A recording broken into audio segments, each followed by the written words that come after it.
very thing, we need to be where our customers are. It changes the entire perspective. We need to be where our customers are. This was the topic of founders meeting in 2005 InfoBeans. We were all sitting in Indore. Venkat, I'm sorry, I'm not from Pune. I'm from Indore. Pune is where our expansion office is. In 2005, as founders, we were sitting and having this conversation. A struggling 35 people company running for 5 years with revenues of maybe around $150,000, trying to figure out what is it that we can do here. And this very thought, how do we do it? We give a call to Visa Pro. And Visa Pro suggests, we ask them, what is it that we can do? Indian citizens, no green cards. I spent 7 years before in the US, but moved back. Indian citizens, no green card, no citizenship, what do we do? Indian company. The answer came, let's start. L1A was our starting journey in 2006 when I moved back, set up the company as an executive of the company under intra-company transfer. And that's where the entire story of InfoBeans growth began. We went through all of it. We have seen this wonderful conversation about B1s and H1s and immigration. We have gone through all, we have done B1s, we have gotten approvals, we have gotten rejections. We have done H1s, we have done L1s, we are doing green cards. All of these things. Very, very interesting perspective that we see here today. One thing that we do realize after going through these 7-8 years of our journey in InfoBeans in the US and growing the company now about 15 people in the US and close to about 400 people here in India with annual revenues of close to $10 million. It's something that we think of and say, hey, did we raise this point of we need to be where our customers need to be? I'm repeating this, and you might be thinking, why is this guy repeating it all? But that's where the seed was, and we took that step. One important thing that came to us was, in US, the laws are very well documented. The laws are very well executed. In India, we might run into a lot of those issues in terms of gray areas, and then sometimes our attorney or sometimes our chartered accountant comes back and tells you, this is how it needs to be interpreted. At least a lot of those times you do not have this situation, especially for a company like us. Probably Fortune 500 might put themselves in a different situation. But that very clarity actually helped us quite a bit because at every single step of the way, we were able to make a right decision. Starting with an L1A, figuring out whether it makes sense to take employees to the US and work them in an L1B capacity or H1B capacity, making those decisions in the right manner. And we have gone through those L1s, we have gone through those H1s, we have looked at operating in Florida versus New Jersey versus California versus Texas. Every single state on top of the federal regulations has their own procedures. But again, the commonality there is, it's clear, it's very well documented, and you can follow it. And I think that's one thing that people from India can very well associate with in terms of, yes, we will be able to do something about it. We are not afraid of taking that step. We are entrepreneurial. But what we are afraid of and what we are seeing in India is this ambiguity a lot of times. And that makes us wonder whether this is something that we're going to face in an unknown country like US. So let me tell you, my friends, this is something that we have experienced. I would like for you to ask me those questions because I can be on a monologue for the next 2 hours, but it might not help you. What will help you is understanding what kind of questions you have, and I'm happy to answer those questions for you. So like you said that you went on L1 right in the beginning. When we are planning to do so, but we think there is a lot of paperwork and so one of me says that what's the easiest route for me? I mean, right now I want to focus only on the business, on selling what we need to do. But is that the right step, or we make these all the right things in place from the very beginning?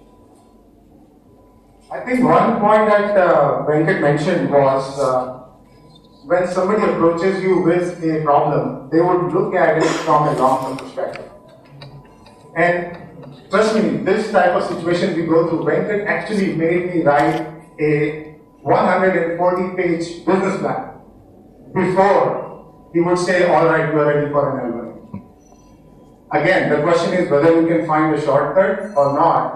It is really totally upon you whether you want to see this business growing over the next 5-10 years, or is this something that's very short term, maybe there is a short term solution for it. I would personally not recommend it. Again, I understand where you're coming from. I have been through those situations, but take that short term way. It is worth it.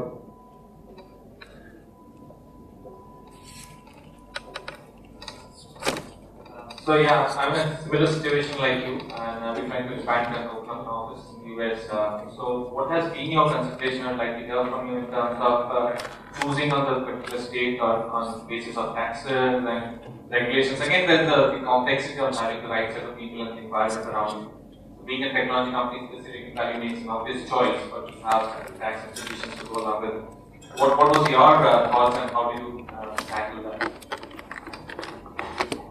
This is a very valid point, and very interestingly, every single state, all 50 of them, they have their own rules. So you have to file the federal, all of your federal identification numbers, your all the 941 and everything else that goes along with it. The choice of state is a very important consideration. I would say start with where your business prospects state. Do not worry about the regulations. Regulations typically come in second. If you do have a choice, where you are probably operating in multiple states, and you could choose one of them as your primary or as you call it, a domestic state, then you look at what kind of regulations they have in terms of filing rules. Do they require a whole bunch of filing every month when you do your payroll, when you do your income taxes at the end of the year? A lot of these states are doing online stuff these days. I'm sitting here, I'm traveling quite a bit every single time. I do not have the time to go in and sign those papers. I can just do my filing online. As soon as my accountant or as soon as my lawyer has all of these things ready. You have to look at those considerations. Again, a lot of people say Delaware is a state that a lot of companies file in. Well, unless you are going IPO right at the get-go, I would recommend it. Because the cost of filing this, and correct me if I'm wrong, starts at about $50,000. You would probably want to go to New Jersey. Or you would probably want to go to Nevada. Houston is a good state, Florida is a good state. Now you also have to think about employees. Florida is an income tax free state for employees. Texas is the same. You might think in those terms, in terms of your retention. But if you have a choice, you can look at a variety of them. I hope this does.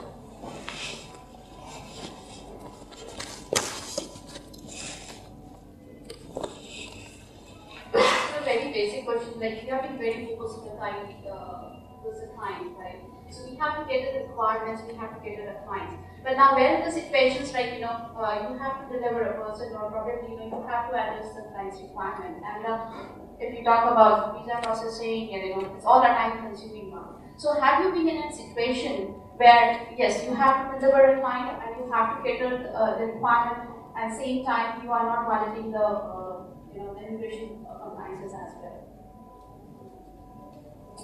This is a typical challenge of every Indian software company whose client is out there and they need somebody for either short duration or long duration, and they need them yesterday. Every single one, right? It's no different than what we face. The challenge is a lot of times it becomes difficult to educate your client. Right? You go on, you tell them, look, we have all these restrictions, and they don't get it a lot of times. Then comes this whole aspect of negotiating with them, working with them, trying to make them understand. One solution that we have found to that problem is figure out a way if you can partner with companies out there in the US who can provide contractors on a short-term basis. Yes, it hurts the margins because the bulk of that money will end up going there. But if you are able to salvage the relationship for the long term, in the meanwhile you are able to process whatever visa. The 1 year question that somebody raised, right? That's a classical situation people run into. Client wants them for 1 year, there is no business visa available for them. You want to try business visa, first time it might work, second you visit, they might get detained and they might get sent back.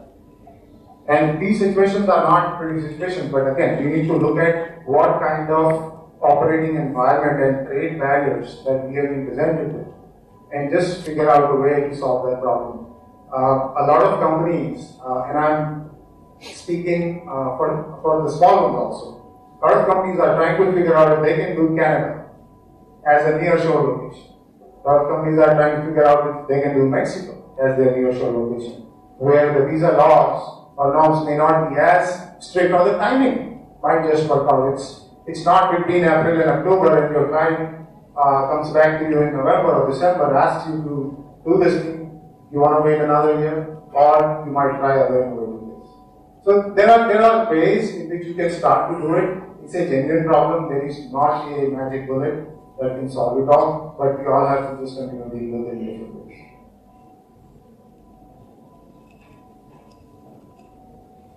You said you applied for an L1 visa, and that's how you started actual operations in the US.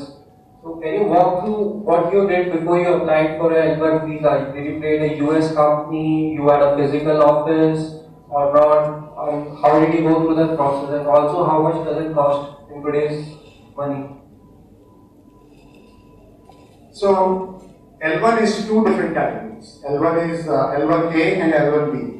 L1B is your specialty occupation, people traveling from your subsidiary unit or the parent unit here in India, working on either a company product or something similar which will apply in the US environment. L1A is where your managers, your executives will go, and the category that I went in was L1A, which, and the task, or what they call the motive which was presented, was to set up a US corporation.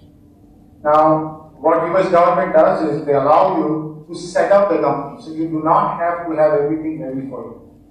The basic paperwork, in fact, VisaPro took care of a lot of those basic paperwork for us in terms of getting us incorporated, in terms of helping us get a good deal on a rental. You need a physical office, so for you to apply, to be eligible to apply for an L1A or an H1 for that matter, you need to have a physical location. And there are a lot of companies, legals and whatnot, typically from $500 to $1,000 a month. You can get a very decent small office for one person, two people, and at least that gets you going. So again, VisaPro helped us do all of that. Initial paperwork they ended up doing, and the cost, I believe, 2006 was about $5,000, give or take. We might scale this, but you guys haven't had inflation. Assets, so you probably look at maybe $6,000-7,000. But once you are there, that's when some of the additional costs are escalate. So you can get an L1A done without registering with the state. Once I reached there, I had to register with the state. I had to choose a state. And as I said, we started with business prospects. Our largest client at that time was in Florida. We started with Florida. And then we registered in New Jersey, and then we kept on registering additional states where the businesses Tell them to fill feedback forms. So you start with that. Start where your states are. Any other questions?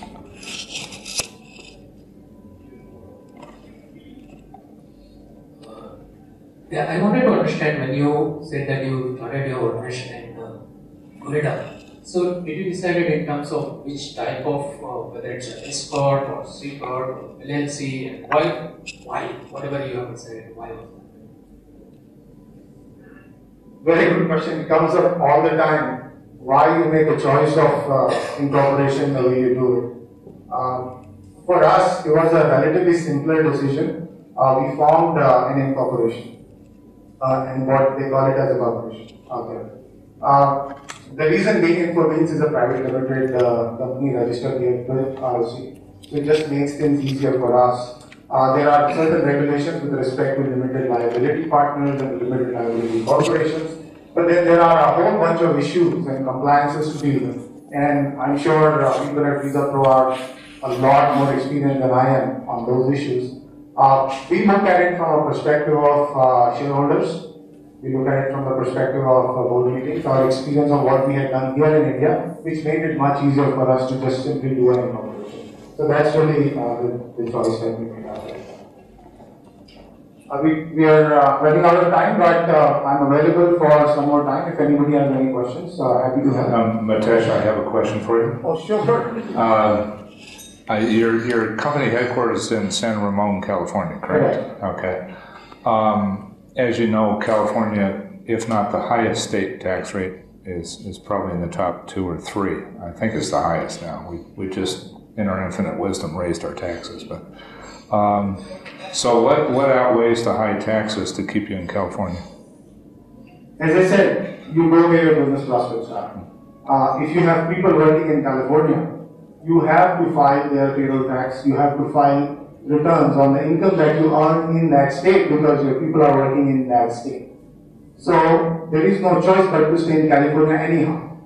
I live and work in California for 2 reasons. I've lived there all my life, and the weather in Los Angeles beats anywhere else in the world. So, and all my clients are there, so, except for Visa Pro. Okay. But that's the reason why I asked this question. I believe it's very important to understand that people that you have across the US, people who are living in Texas or Georgia or Florida or wherever, you are required to file the corresponding taxes in that state as well.